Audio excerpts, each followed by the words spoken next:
Hello, everybody. Kirk Spano. It is Monday, October 6th, and we are just starting the fourth quarter of 2025. So that means new punch card stocks, and I've been updating it, deleted a few stocks, and adding a few more. Basically, just want you to understand here's the deal. We don't believe in owning 50, 60, 70 stocks, but about 50 stocks are what I'm really closely monitoring because they have moved from the watch list, the VSL or very short lists, to being something that I might buy at my firm or for my own account in the next quarter or two.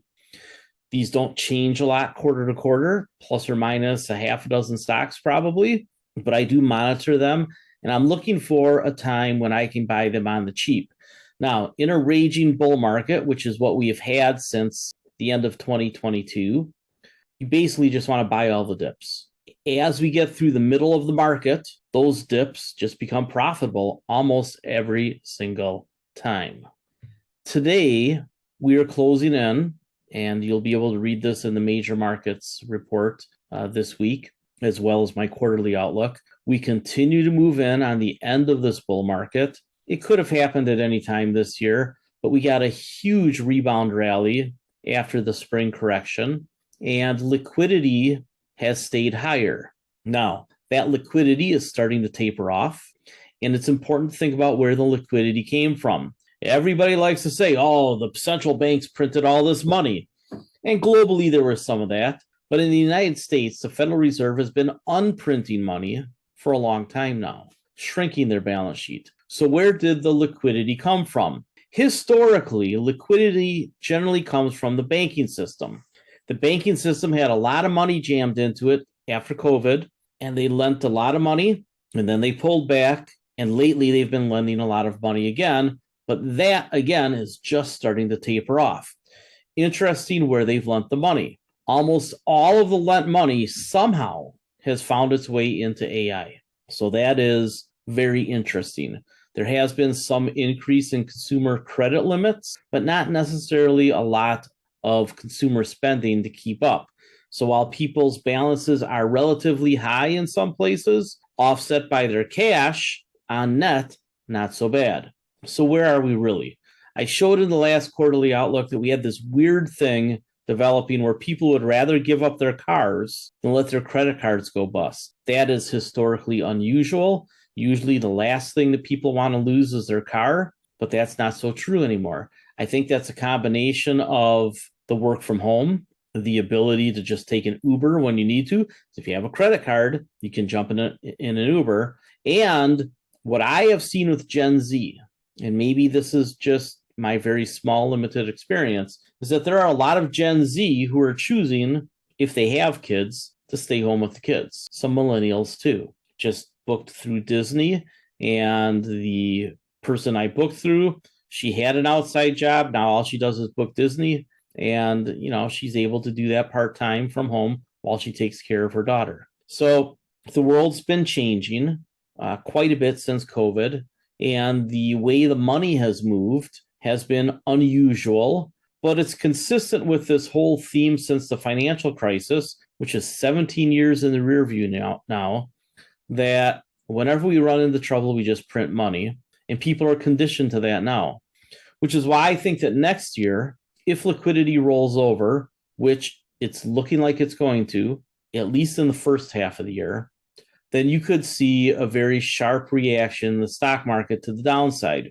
As usual, big corrections are always buying events, always, because the end of the world never comes. And if it does, well, then we're all dead. So what difference does it make? If the AI eats us, does it matter if your investments were in or out of the stock market or in a bank or wherever?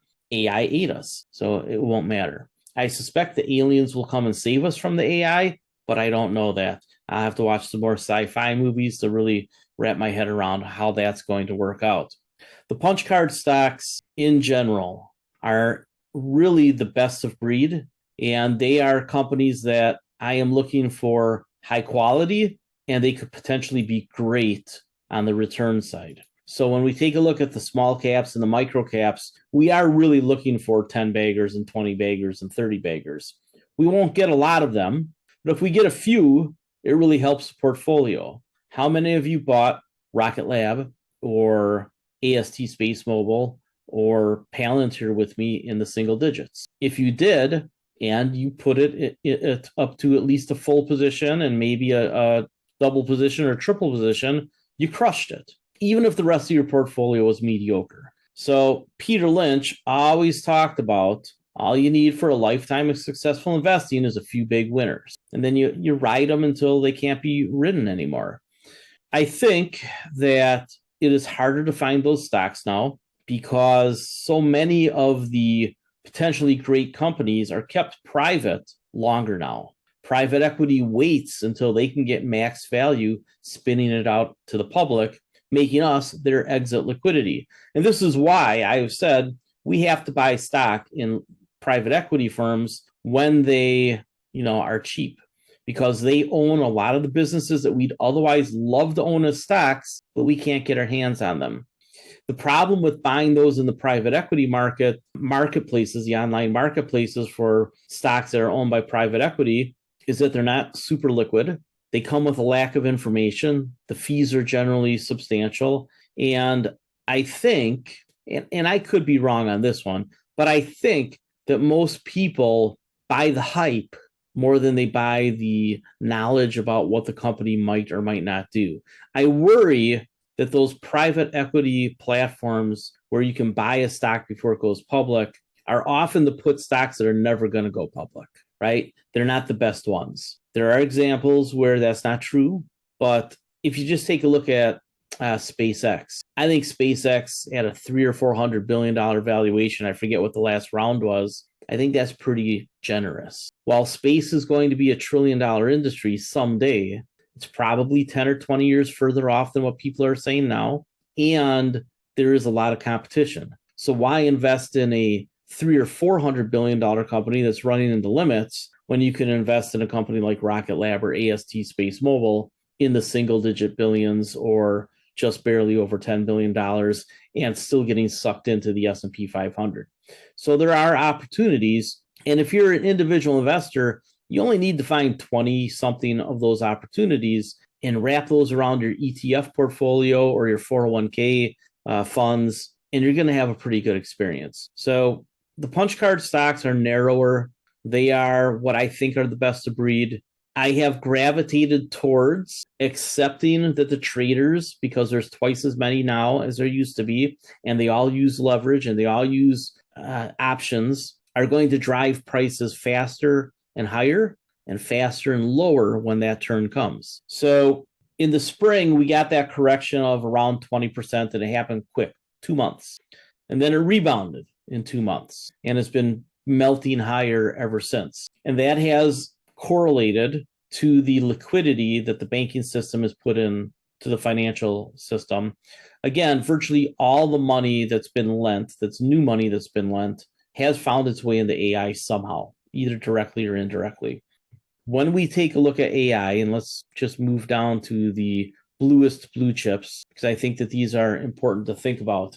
These are the 5 stocks that I consider the 5 bluest blue chips. There's other companies that are close. Meta, I think, is close. Oracle, I think, is close. But they're not these 5. Why NVIDIA? NVIDIA is AI. Now, are they getting challenged? Yeah. Are they engaging in some exotic ways of financing things? Yes. Do I think there's going to be a correction in their future? Yes. Do I think that we should buy that correction? Yes. And ultimately, we should be thinking about AI the way that we did the internet, except twice as big or 3 times as big, maybe 10 times as big. We'll see. The impact on our lives is going to be substantial. Again, I don't think it wipes out jobs. I just think it changes the nature of the workforce. I do think that the work week shortens. And I think there's a combination of companies that find a balance between having as many people, give or take, by just a little bit, work, but instead of paying them for 40 hours or 45 hours if your salary, you're going to work a little bit less, maybe 4 hours less a week, maybe 6 or 8 hours less a week. I think there'll be 3 and 3 schedules. I think there's going to be first and second shift, and the shifts are only 6 or 7 hours. I think a lot of things will change. It'll be company to company, industry to industry. They'll decide how they want to handle it.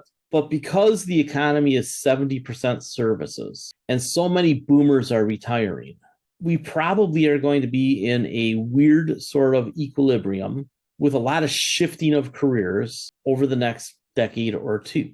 And the kids that I see today that are focusing on skilled trades are going to do pretty well. Played poker the other night with a guy who's almost 40, and he is now a foreman for a major electrical contractor. Pretty good career path. He's going to earn a lot of money until he retires. At the same time, healthcare needs people. All the people going into healthcare, whether it's as a nurse or a technician or a PA or a doctor, and we need a lot of doctors since we're not going to import them anymore, apparently. There's just a lot of opportunities. We just have to adjust. This will be another transition like the late 80s and 90s and into the financial crisis, where manufacturing jobs got down to a base level and became more automated. Ultimately, most of the jobs that left could come back because a robot is a robot is a robot wherever it is. So you might as well have the end product closer to the consumers. And as one of the biggest consumer markets on the planet, we're going to bump up our manufacturing a little bit, but a lot of it will be robotic. So don't expect a ton of jobs in manufacturing. The skilled trades, though, I think that if you want to have hands-on, you can kill it in skilled trades. Healthcare, I think you can kill it. I think that teaching is going to undergo a revolution. Might be better, might be worse. I think it ends up better. I think we are at the end of the down cycle in education. Now, does that mean this year? No, it means over the next decade or so. I believe that the millennials and the Gen Zers are going to insist on better education, where it kind of languished since the 80s, and we have destabilized public education and made it so hard to go to college financially that those things are going to change. I do actually think that the combination of AI and paying teachers better and figuring out a way to get aids into the classrooms, I think there's just a lot of things that can happen with education that will be massively beneficial to society and will be demanded by the millennials and the Gen Zers. So there are companies that will benefit from this, a few of them that I've been looking at, but these big ones here, Amazon, Alphabet, Microsoft, they're all in education now. And you really think of them, and you should think of them mainly as the cloud providers. They are the three biggest cloud providers. Oracle has jumped up to fourth and has created some price competition, which is why, again, I think these all probably have a correction coming, but I think they'll all be buys. Because ultimately, Amazon, they can spin off AWS and Prime if they want to. Google can spin off, a dozen things, including YouTube. Microsoft, I don't think they spin anything off, but I think their gaming division, in an age where AI and AR and VR kind of collide, can really make a huge impact. I wouldn't be surprised, although I'm not counting on it, I wouldn't be surprised to see them jump into entertainment. Maybe they end up becoming a bidder for Warner Brothers. We'll see. But these are the five companies that, if they have a correction, and we did buy some Berkshire Hathaway at about $475, then I'd really want them. Berkshire is the one that's not on QQQ, and they have the best balance sheet on the planet. So in a correction, Berkshire Hathaway ends up extracting deals like they did with Occidental recently, like they did with Goldman Sachs and a half a dozen other companies during the financial crisis. Their massive free cash flow on top of their massive cash balance gives them the optionality to really thrive during a correction. If nothing else, they just buy back tons of their own shares. So I think Berkshire Hathaway is the easy one to buy on any dip, and maybe the first one to buy on a dip, as I did recently. Now, when you take a look at QQQ, I want you to think about some things. So here's QQQ. I had it compared to some other ETFs, and I can add those. They're in the article.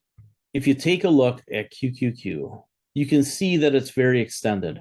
And the trend line that I think that gets ignored is this top in 2021 to the corrective bottoms in 24 and 25. I think that this is the ray that is most likely to be held, and it coincides with this fair value gap. That makes it pretty strong to me. It also coincides with some Elliott wave corrections. This is a 618, but if I added the next level down, it would be right about here. So I think there's a very good chance that QQQ goes under 500. And if it's not the end of the world, again, it probably holds in this area. I had originally thought it would get lower, and maybe it will.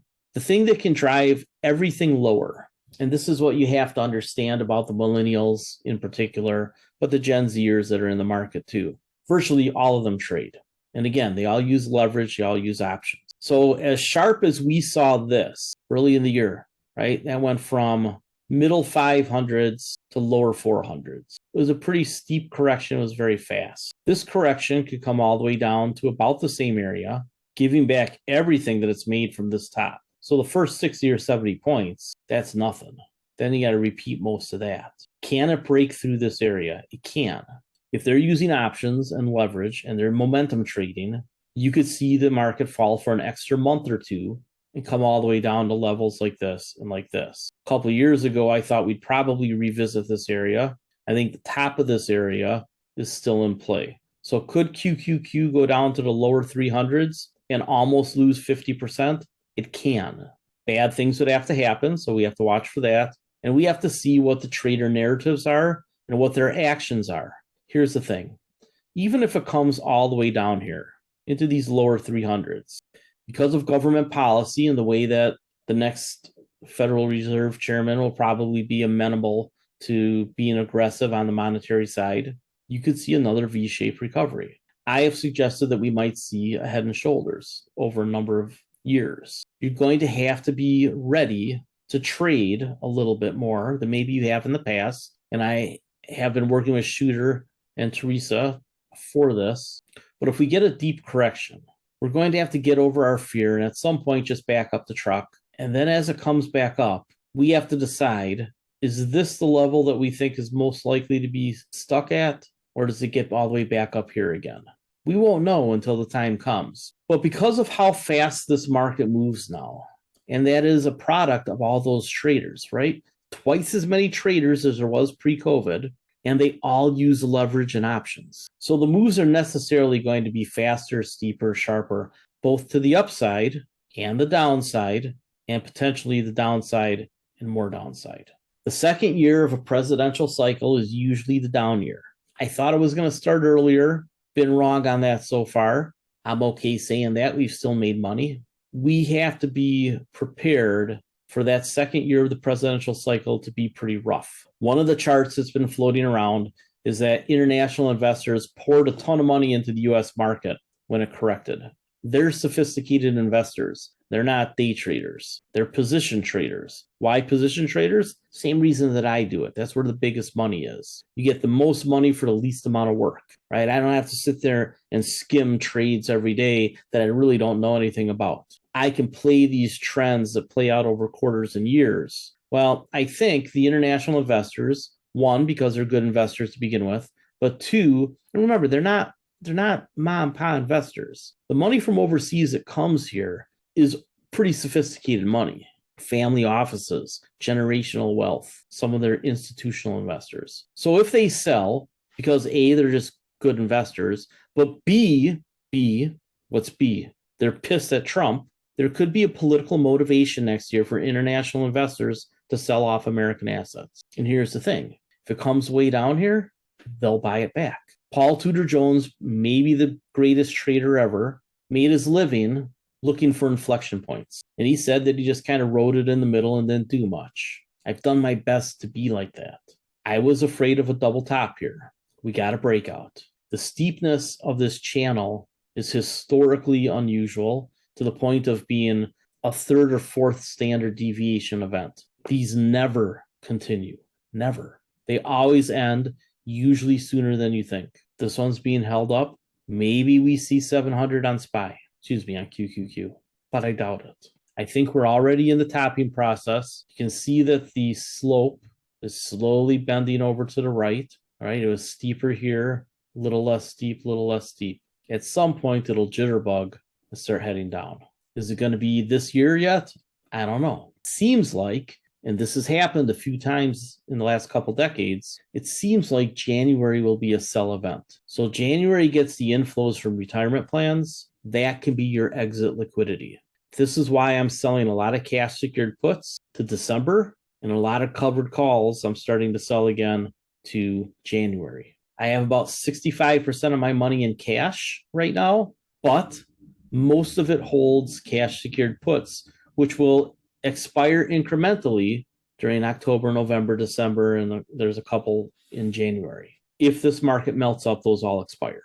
And then my 65% in cash that's been holding potential stock buys suddenly becomes unencumbered going into the early part of next year. That's how I have it designed. Had a pretty good year despite being defensive because we've had a couple big winners. We've ground out a ton of premium. People say, but you could have made more. And yeah, I guess I could have. But the risk-adjusted returns that we've had crush.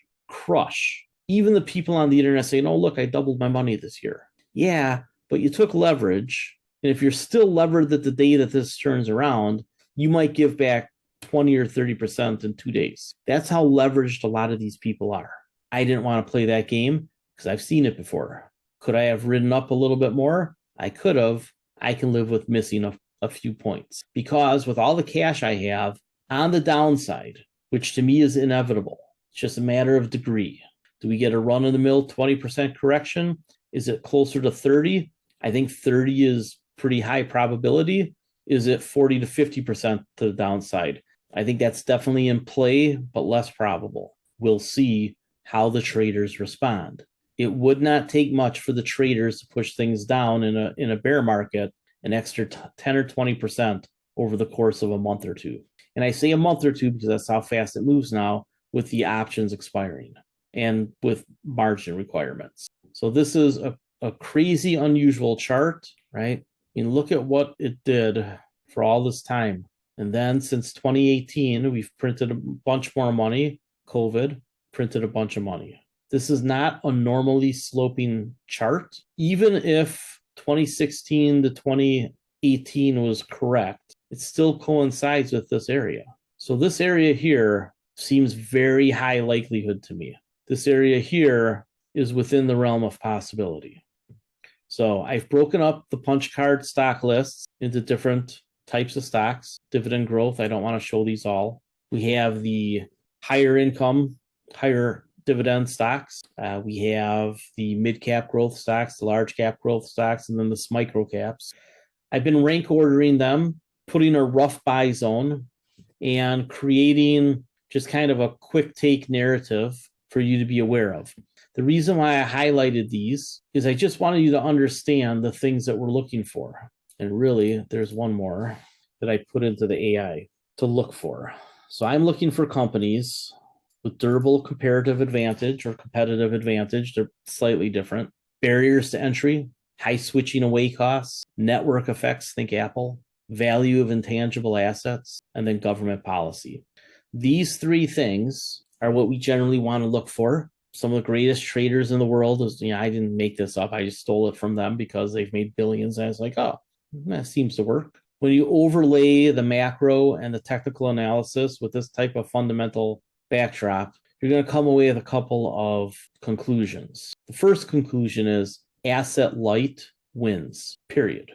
So all the folks who want to be in high capex investments, there are inflection points. There are trades to make, but high capex companies are very cyclical. You can't own them forever.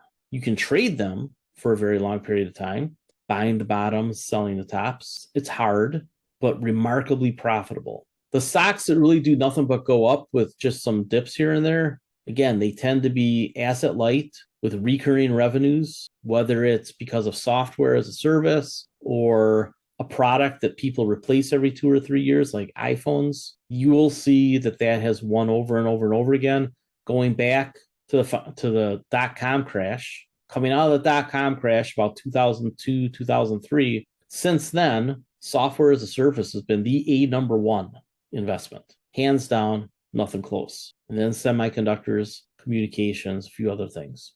And it depends on how you define communications. So in the modern world, that's not just AT&T and Verizon, that's Google and Facebook. Healthcare has been cyclical. Utilities are cyclical. They're not unsimilar. Healthcare just makes more money because it's less capital intensive, even though both are monopoly pricing driven. What is monopoly pricing? It's when there's no substitute, right? People think of monopolies as, oh, there's one company that dominates. Not necessarily. It's when there just isn't a substitute for the product or service. You can't live without energy. You can't live without healthcare. You can actually live without a car. So the actual definition of monopoly is a lack of substitution. And this is where oligopolies have developed in healthcare and in utilities and even in technology to an extent, because we've allowed the big technology companies to squish the little up and coming technology companies. And now with AI out there, while there will be some very smart people who know what to do with it, generally data plus money will be able to leverage AI better. So if you're small, you better provide a service because you're probably not just going to outthink the money and the checkbooks of the other smart people who are bigger, which is unfortunate. I think that is ultimately going to be a challenge for society. One stock that I sold a cash secured put on last week, it happened at the close on Friday. Unity started to dip, so I put in a trade to sell the December $36 puts for $4, getting about 11% for 10 weeks. So there's about 5-10 week periods in the year. So you just multiply that 11% times 5. It's an annualized return on that put of 55% if it expires. Or if Unity is below 36 come December, it'll get assigned to me and I'll have a net cost of 32, which roughly jives with the Elliott wave corrections. Now, Shooter pointed to a price down here, which this chart also shows. So if Unity goes much below 32, starts getting to below 30, I'd probably just sell another cash secured put or buy more of the stock. I still like Unity. I think that it's just having a hard time breaking through this level here, and ultimately it will break out. I think it goes back to 100. The combination of AR, VR, gaming, industrial uses, combined with AI, with new products, 3D products, we're in the first inning or second inning of that stuff. And I've used the example of my 94-year-old uncle who still, uses a flight simulator on his TV with the goggles. He's tried them. He's tried the Apple and the Facebook, and it's coming. Think about all the boomers that are retiring. They might all become gamers. Wouldn't that be something? So I think the Unity really stands now that management has gotten things right. It took them a couple of years. Now that management has right directioned this company and right sized it and right financed it and just really done everything right in the last year, I think this is a stock that goes to around 100. So I do like selling the cash secured puts. I think the 36s for December are a good one. You can go a little lower, but I like the scaling in with a net cost starting at 32. If the stock starts to move up, I'll just buy some, get my position back. That I've traded this pretty well in the past. I'm actually 1-1 on this one. A loss and a win. I first bought it in here and then got beat up. But I did trade out of it once. Actually, I traded out of it again here. But I'm trying to get back in. I didn't really get all of this. I think actually I sold it in here. Another one that I just didn't get all of. So I'm trying to get a redo here. And I probably should have never let myself get, because I wrote covered calls. I should have never let my covered calls get called away. So that was a mistake. Not a big mistake. I mean, when you win on a mistake, you have opportunity costs, but it's not a loss. So I'm getting a chance to get back in here. So I really do like Unity. So that is one of the stocks on the very short list. I think that there are some barriers to entry. I think that there are some high switching costs. And I think in particular, there's some network effects. They'll probably actually get government contracts. Value of the intangible assets would be the IP. So really, they kind of have all these things going for them, and they're not capital intensive. So I think that, man, I just keep looking at this chart. And once this breaks out, the fair value gap is just way up here, right? Now, can it get all the way back to all-time highs? Maybe. That'll take a while. That might take to the end of the decade to hit 200 again. With this price in the lower 100s, I think it's getting there. I think 27.28. It's there. All right, everybody, have a fantastic day. And Wednesday night, we'll have the macro piece. So tune in for that. I will have the punch card stocks finished up today. I'm just rank ordering some things, getting rid of a couple. I got 2 or 3 new ones that I want to try to figure out where I want to put them, but we're real close. All right, everybody, have a good one.